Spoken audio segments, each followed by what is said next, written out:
Welcome to the Travel Bug Girls podcast, the show where we dive into the world of travel, exploring everything from expert tips and insider secrets to unforgettable destinations and the latest trends.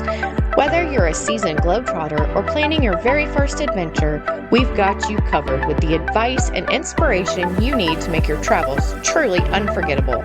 So sit back, relax, and let's take your travel planning to the next level. Hello, everybody, and welcome to episode 3 of the Travel Bug Girls podcast. We're so glad you're here. Hi, everybody. Thanks for being here. I'm here with Heather, Tina, and Cassie, and me, Kimmie, the Travel Bug Girls, and we are going to bring you an episode that I know everyone needs, packing tips for stress-free travel. Y'all, you heard it here first. Stress-free travel. We got it for you. We're going to kind of talk about efficient packing, packing light, avoiding common mistakes. Have you ever gotten to your destination and realized you forgot something important, like your charger or a pair of shoes? We have had that happen in my family, and my husband at the time wore a size 16 shoe, so you can't just go out and buy those. So that was a learning opportunity for us and making lists on packing. So yes. I know we have all had to have that last minute Walmart run. But maybe some of these tips that we learned today will help us avoid that in the future. So we're going to start out with the essentials of packing. And Cassie is kind of going to lead us on this. She is our family travel expert. So she knows all about packing for the family. I know moms are usually the family packer. Let's start out. What have you got for us, Cassie? So I would say my essential family packing travel tip would be take what you know that you need, even if it seems ridiculous. In my family, that's a travel fan. Okay, we all sleep with fans. We have to have a fan. I've tried not to take a fan, and we've had to buy a fan every time we don't take one. So create space for this. Also, things that your family uses regularly. I like to come up with a rough list. I like to start throwing stuff in my bag as the trip is coming up within weeks, and then usually a day or two before, I take everything in my bag out, lay it out, and go over each day what we think the weather is going to be. Do you need to add to this or take away from this outfit? Use all available space. Your shoes have space in them. Use that space. Okay. So if your kid has something they sleep with, take it. No matter how you got to take it, if you take the batteries out, take it. Just take it. It will save you a headache in the future. If they have a preference, if you go to Disney and you have to have goldfish crackers, Disney does not sell goldfish crackers. They sell Mickey-shaped crackers that are cheesy. But if you got a picky eater, that's not going to fly. So and snacks. Snacks for kids, doesn't matter, take them. Snacks for grown-ups. Yes, for also grown-ups. I second the snacks. I am a hangry person. So if I get hangry while I'm traveling, it's no good. Protein bars in my bag every time. Yes. And ultimately, why I think it matters, it saves you time, and time is money. And who wants to go on their trip and be stressed out because you forgot something important? And if it's in your kids' wheelhouse, something that can't be replaced. So it just to pack efficiently saves you time and energy. As I've said before, we're country people. My family's luggage was store bags for a long time. And my mom would still pack in a garbage bag. If they would let her check that in baggage on the airline, she would throw it in a garbage bag. So I have become the ultimate packer. Do you have a luggage preference? Like, how do you choose your luggage when you're going on a trip?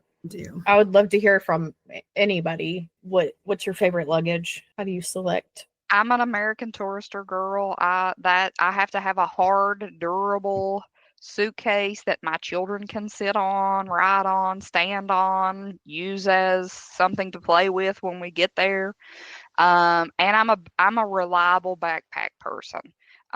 We recently went to California, a family of 4. All we took was a carry-on and a backpack each. Okay. So we checked no bags because we were changing flights in Las Vegas, and I didn't want to risk losing our bags. So I like I've got the first bit of American Tourister luggage I ever bought probably 10 years ago. So I was just going to say, I love the zipped up travel cubes.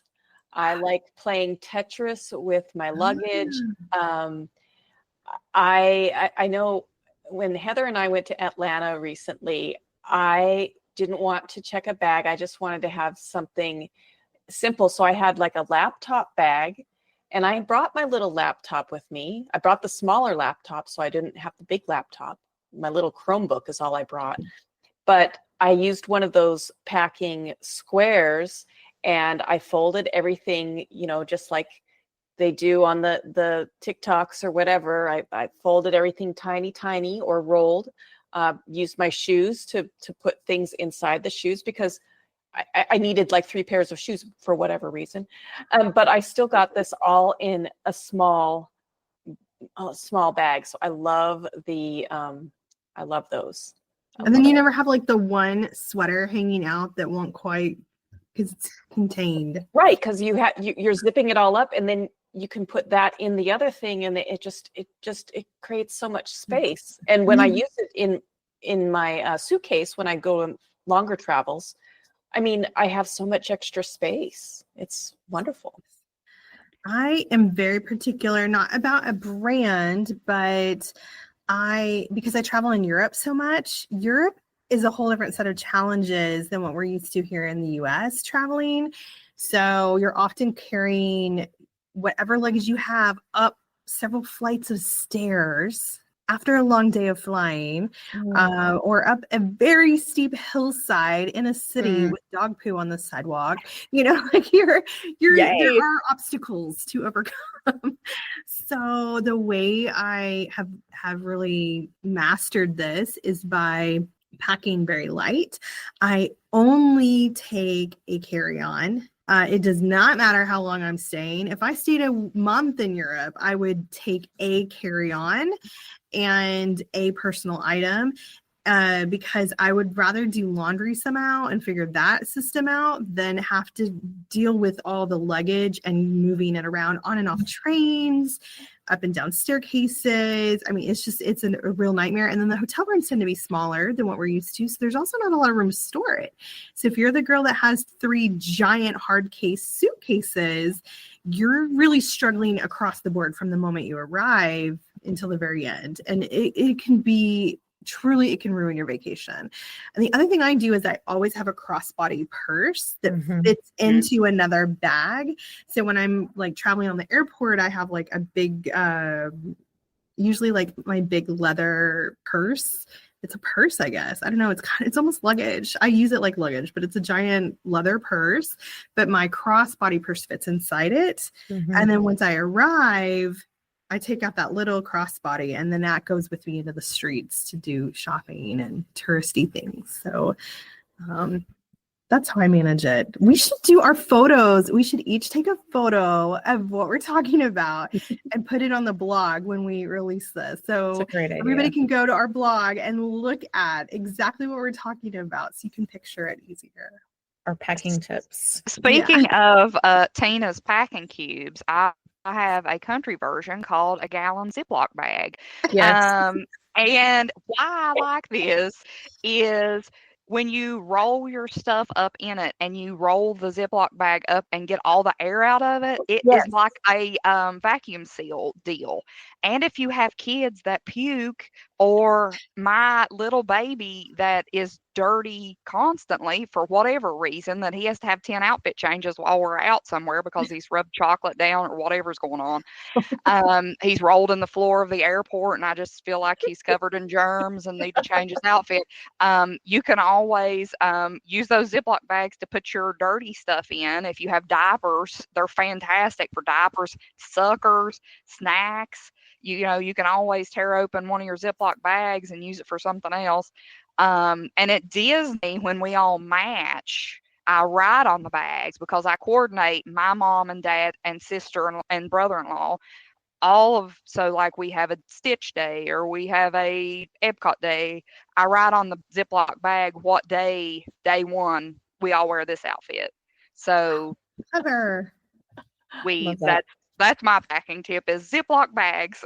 Y'all are clever. I do have something kind of similar to that I use, and that is, and everybody probably has one of these in their house. I don't know where we get them. I don't know how it happens. It comes into our lives. It's a little cinch backpack. Do you know what I'm talking about? Yes. Get it. Somebody gives it to you for free. I don't know, like branded or something. But I have some of these that we've acquired over the years, and we would never carry that as a backpack for summer. Like that's just, we are sturdy backpack kind of people. But to put your shoes in or your filthy underwear or something that you don't want smelling up or dirtying other things in your suitcase as you travel, that is a great thing. Or wet swimsuits. Our last cruise, we were in the water so much. We had 3 different swimsuits each. And then you're trying so hard not to let that touch everything else. If you don't have time to dry them, throw them in one of those until you can get to a place where you can dry it. That's a great alternative to the Ziploc bags. Yeah. But That's Ziploc bags great. are great too because they're waterproof. Yeah. Also, Great for those swimsuits. cinch bags I found, like if you go somewhere where you're limited, for instance, we like to go watch the Cincinnati Reds baseball team play, and you don't have to have see-through things, but a bottle of water is $5, and most of the time we use those cinch bags just to take waters or whatever in because you can take it in if it's sealed. So those cinch bags are fantastic for, quick little running in and out. I don't really need much else when I get there kind of things. Especially with kids, they're fantastic. If you're out of that diaper stage, but you're not out of you need a backup outfit stage, that's fantastic. So how do you guys like pack for your days? Like I do this both ways. Sometimes I pack and I'll like pack a whole outfit together and put it in and then sometimes I put all my shirts together, all my pants together.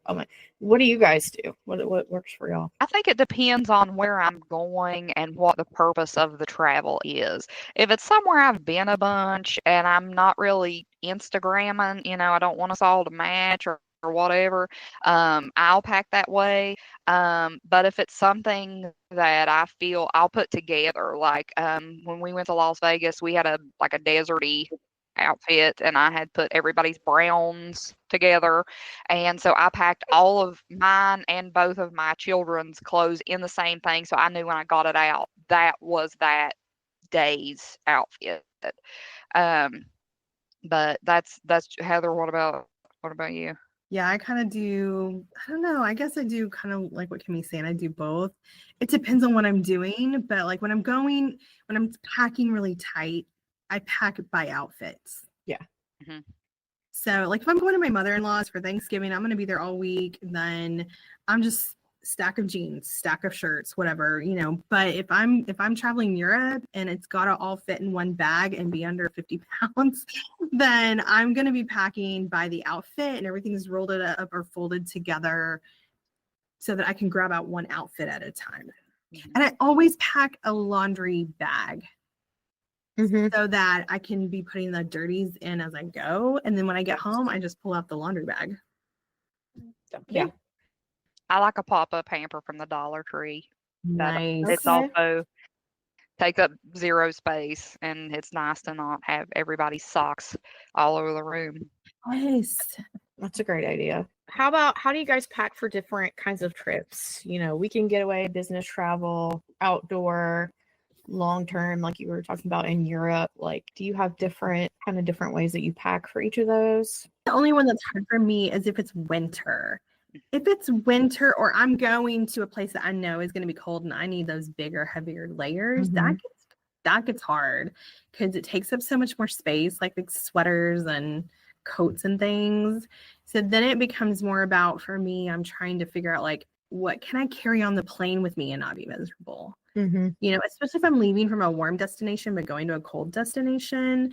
That kind of happened to me when I went from Texas to Ireland earlier this year, and I was looking at the weather and going, oh, it's going to be like 20 degrees colder than I was expecting.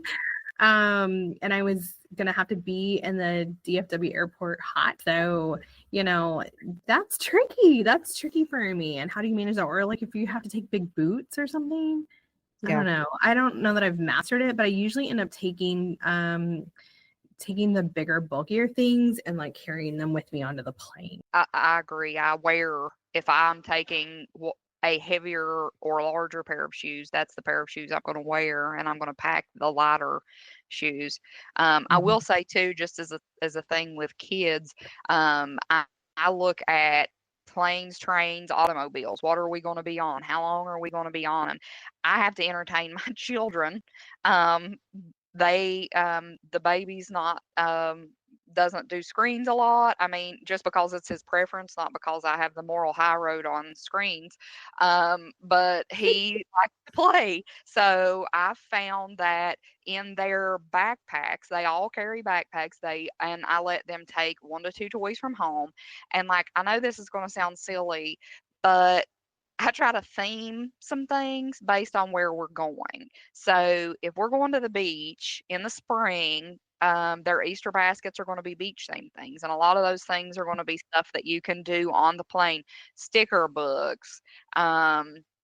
This past time, I took some little Lego sets and put them in some tins. But I glued the bottom piece that the Legos like could sit on so they wouldn't lose them. They could like stick them in that tin. And that kept them busy surprisingly for a long time. And also these little fidgety things, they were and I even took a picture of them. They were some sticky men I bought off Temu. And you could put them together and make different designs. Anything that sticks on the window, I've took window clings before, and that is like a good 45 minutes of some independent, I can close my eyes sitting there because they're playing well. Generally, if we're in a car, we have to have more snacks. I don't know why that's the rule, but it just is. But also, I think about with little kids, especially my small child, if we're on a plane, I can throw snacks in a bag because I'm sitting beside of them. I can open them. In a car, I do not want to constantly be like, reaching behind me, trying to open something. So I have adopted the Snackle box. I don't know if everybody's seen that on TikTok, Instagram. It's for real and works. My baby at one point in time asked for his food container on the last trip. So I continued to fill that back up, and he would kind of, feed himself. So that was super helpful.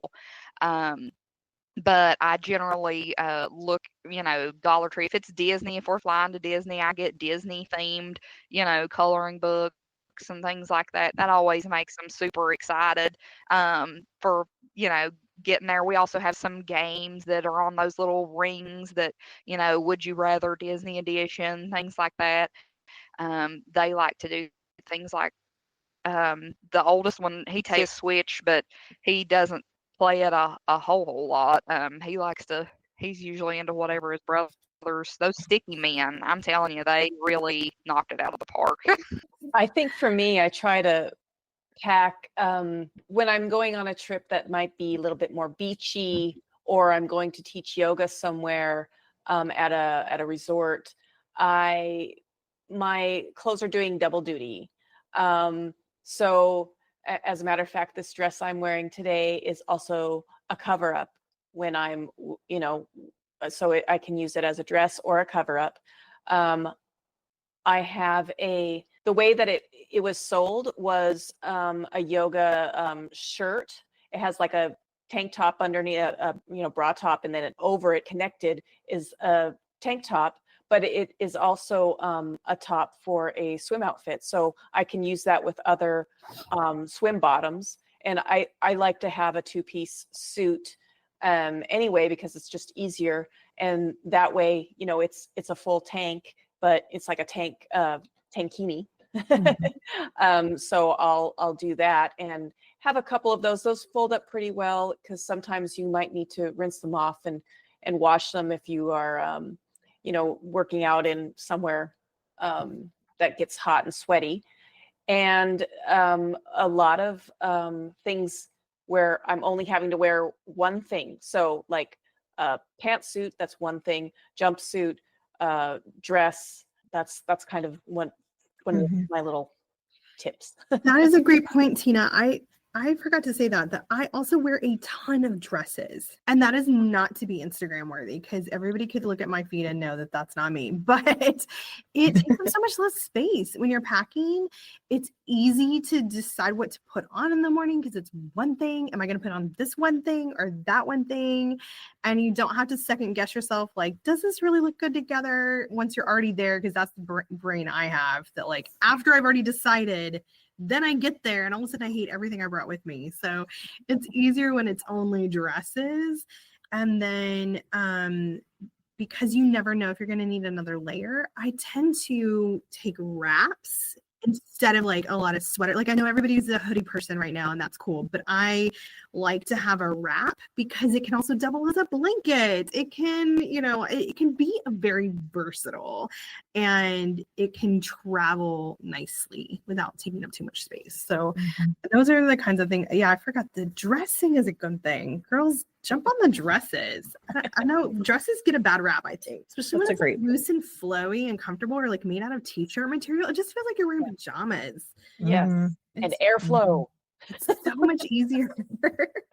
Yeah. So let's talk about, in our last few minutes, common packing mistakes to avoid. The first one I had was overpacking, which I have the problem of either I way overpack, or I way under, and it's a struggle. So what other packing mistakes do you guys find yourself doing? I always leave a hairbrush. We were talking about randomly leaving things earlier. A hairbrush is always something, and like, I have a lot of hair. I have to have something to tame this beast in the mornings. And the hairbrush is always like, I don't know. It just doesn't make it in there. I don't know.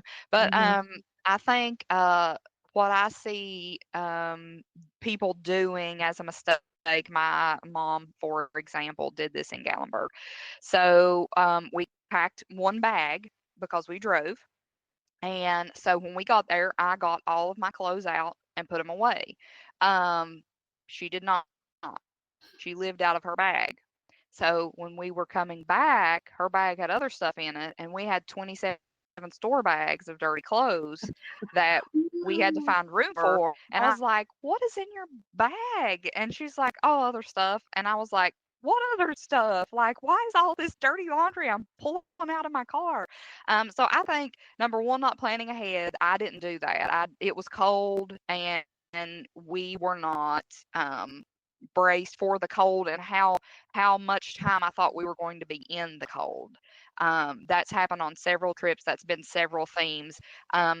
Because I think, you're just going in, you're going from your warm car into this warm attraction. You shouldn't need a whole lot of layers, but there's a lot more walking so I think just misjudging your weather and what you're taking is a mistake. And I also think not getting this stuff out of your bag, because I've very much been on trips where I've been like, you know what, I'm not unpacking this thing. I'm going to unzip it and put it in the closet, and we're just going to get our stuff out of that. And that always ends up stressing me out. But that's, and I never take enough clothes. I'm a religious underpack. So I always think, well, I'm going to buy a t-shirt from there, and I could just pick up a pair of like black leggings, no big deal. Yeah. And then all of my children are short one outfit. I think one of the biggest mistakes that I've noticed is having the wrong size liquids if you are going to be carrying on. Mhm. And you may think it doesn't matter. Like when I was coming back from Cancun, now when I was coming back, now I made it there with it. It was a bottle, it was 4 ounces of contact solution, just had a little bit left. And I was like, okay, I know it's less than 3 ounces because there's just a little bit left, but the container was 4 ounces. And so if they're picky, they're going to do that. So you can, because I saw somebody ahead of me, she had probably nice sized, 4 ounces, probably 4 ounces over what you were supposed to have for TSA. And she had to throw away some really nice makeup and shampoos and conditioners. So another thing for a mistake for me is, I'll remember a brush or a comb or something, but I don't always bring my own shampoo and conditioner. Usually where I'm going is going to have some. So I usually don't even bother with that. Or if I'm traveling and meeting my sister, I know she'll have some because she will bring hers. What about you, Heather? You have a confession, your packing mistake confession. I probably underpack with shoes. I want to only have one pair of shoes if I can. And I might take 2, but then sometimes I get in a situation where I'm like, I should have packed another pair of shoes, like if there's a lot of different kinds of activities or something, I don't know. I try to plan my outfits so that they all work with the same pair of shoes.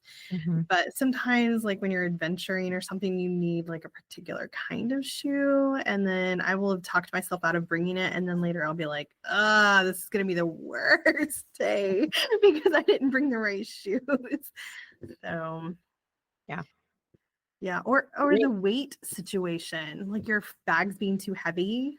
Ooh, that's such a nightmare because you don't find out till you're standing at the counter at the airport. Oh my gosh, that's the good thing about having those little backpack digital weights or digital. I always say I got a digital weight off of Amazon. Yeah, a scale. I don't even think it was $10, and we take it because my mom is she really packs the bags. I mean, so you have to weigh her bags several times.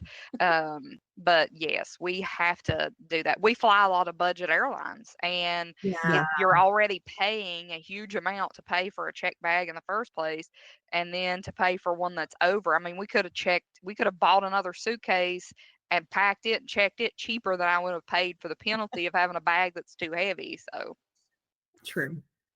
Good point.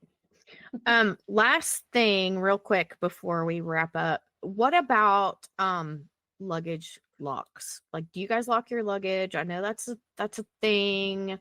And there's a lot of issues with like TSA breaking locks. What do you guys do? I don't lock mine personally. I don't lock mine. Okay. No. If they want to look in it, they're gonna look in it. Yeah. And I never take anything in my luggage I care to lose. Ever. Yeah, I try not to either. Yeah. If I have something that seems really precious or valuable to me, it is in the bag on my shoulder. Yes. It is not in my suitcase. Yes. And the other thing, in Europe, there's a trend that you'll see if you're in European airports very long, and that is wrapping your suitcases in like plastic. I don't even know what that is. It's like cellophane-y looking, right? Like it's plastic wrap. They have these machines. You put your suitcase on it, and it like super wraps it in plastic. I'm like, what do you think you're doing? Because the thing is, if somebody wants that, they're just gonna pick it up and take it. Or if like a government wants to look in it, they're gonna look in it. What do you think you're doing? You're spending money on that. That's ridiculous. And then it makes it impossible to carry because now you're carrying like a plastic wrapped box or something, right? It doesn't have a handle anymore. I don't know. Anyway, so I don't get that. Please, internet, if you are hearing me talk about that and you know why people do that, I don't explain that to us. Fill me in. That's crazy. It seems crazy.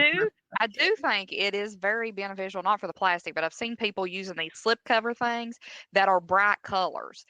Our luggage is I want Disney one. luggage. Like I have a Minnie Mouse one that's like polka dotted, and my husband's got this really You should make a dorky Travel Bug Girls one. Star Wars theme like one. So like when we see our luggage, we know it's our luggage. It's not black, monotone, Yes. beige, nothing that everybody else has. So like if I was throwing that out as a tip, do something to your luggage. If it's tying ribbons on it, that's different Ribbons. colors, Mhm. anything like that. And strollers, do the same thing to strollers. If Mm. you're out in a Yeah. park and if you're in Disney, don't buy a balloon and think that you're going to find your stroller. It's not happening. Everybody else has that exact same thought. That balloon's going to hit you in the face all day long, and you're going to be in a rage by the time the day is over with that stroller. So bring something else to visually. I like to use a lanyard that has Disney has ones that's like Mickey Mouse's head, and it lights up. And so as it starts getting the edge of dark, you can spot your stroller like halfway across the place because of that light. And those batteries last a long time. I've even seen people get those battery lights from like the Dollar Tree, those fairy lights, and wrap around the handle so they can find, because strollers at Disney could be its own thing, because where you leave it is not where it ends up, and it's nowhere near where you exit the ride either. So I will say We'll do a luggage, whole episode on strollers at Disney. just strollers anywhere in general, places you don't want to leave your stroller, things you don't want to put in your stroller. But yeah, absolutely. That kind of goes with packing, because I take a backpack that I leave in my stroller. Because my kid doesn't necessarily need a diaper bag. We're probably not going to need a stroller a whole lot longer. But at Disney, definitely, there's just so many steps and so much. And even these really, really big airports, like if you got to try to get a 4-year-old through LAX from one end to the other to a terminal, Right. like, please just ride. Just get in the stroller and ride. Okay. Yeah. So, yes, Totally. absolutely. So, as we wrap up, one last packing tip is always leave a little extra space in your suitcase for your souvenirs, because you're going to buy something. You got to leave room for that. Our next episode is going to be on ecotourism, which is a new growing trend. So be sure to tune in for that. Thank you guys for joining us today. And of course, we're going to end with our final question. What destination is on your mind this week? Tina. Costa Rica. Okay. Heather. The Cotswolds. I don't even know what that is. In England. Okay. Cassie. I'm going to go with Washington, D.C. with a disclaimer that my big boy really likes history, and we really want to make it to the Museum of Natural History and the Museum of American History. That's on our list. Cool. You'll love it. Mine right now is Universal, because the whole new Epic universe is coming and it looks so cool. I wish we could all go together. Wouldn't that be fun? It'd be so fun. Yes. So, listeners, now that you've heard what's on our minds this week, we'd like to know where your mind is traveling today. You can share your answer with us on Facebook under this week's podcast question at facebook.com/travelbuggirls. You can find us on your favorite social media by using @travelbuggirls. Join our VIP group. You'll find us in Facebook groups under TBG Travelbugs or at facebook.com/groups/TBG Travelbugs. Thank you for joining us and have a wonderful day. Thanks for joining us for today's episode of the Travel Bug Girls podcast. If you enjoyed this episode, don't forget to subscribe, rate, and leave a review. It really helps the show grow and allows us to bring you more amazing content. We'd love to connect with you on social media. Find us online at travelbuggirls.com. Until next time, keep exploring, keep dreaming, and safe travels.